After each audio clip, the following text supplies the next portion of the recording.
as a child, total chaos was going on in my family and in my home. My father was a rageaholic, vindictive, manipulative, very controlling, mean. And my mother couldn't stand up to him. She was really bowed down before him because she was so afraid of him. And so many horrible things happened. It wasn't just an event, but all throughout my life. And you think, well, why in the world didn't you say something? Why didn't you tell? But you learn very quickly not to tell. That was my reality, number one. You don't know what you don't know as a child, but also if I ever would have dreamed of telling, he would hurt my siblings, he would hurt my mother. So we were controlled in that sense. Anything from being locked into tight spaces, locked into the trunk of the car, dropped off in the middle of nowhere and not knowing how to get home or if you were going to get home. Just all kinds of wild things. He would get a little extreme. I remember a time getting into things that he didn't want me to know about in his workshop, and he was afraid that I was going to tell, and so he killed my cat.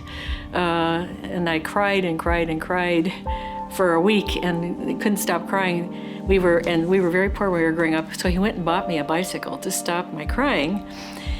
Told my mother that the neighbors had killed the cat, and got it home, got it all put together, and he said, "Oh, this is a boy's bike." Well, I was such a tomboy, I thought that was great.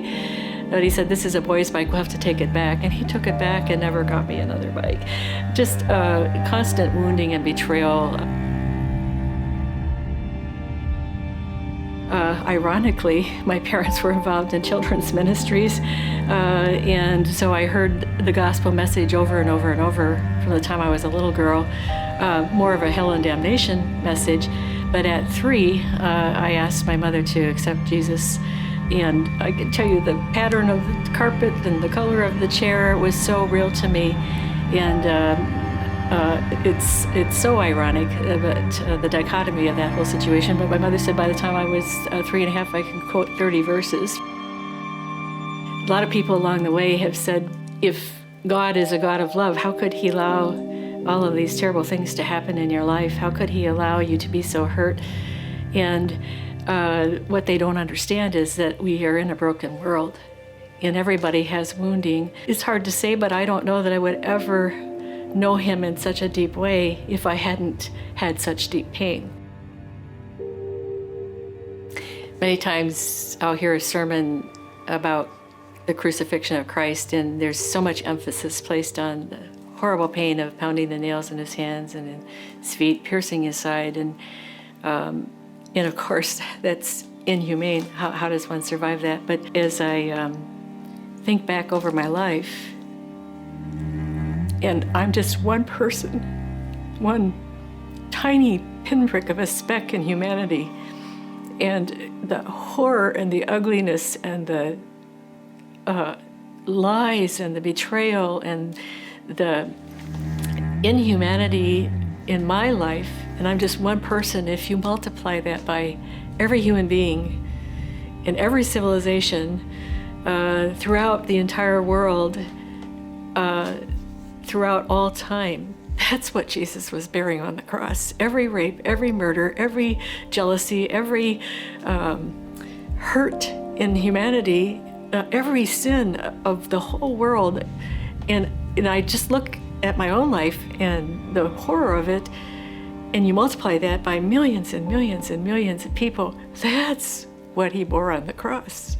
And when I stop to think about that, then I realize, no wonder he sweat blood to bear that kind of awful, ugly sin. It was devastating that he did that for me and for everyone else in the world. And even though I wouldn't choose my life, I feel blessed that through some of these memories that he's taken me to such a deeper understanding of what he did for me on the cross. Absolutely astounding. Just incomprehensible what he did on the cross for us all. And as he did come to set us free, he did come to pull us out of darkness, out of the dark pit, and put a new song into our hearts. He did come to break our bondage.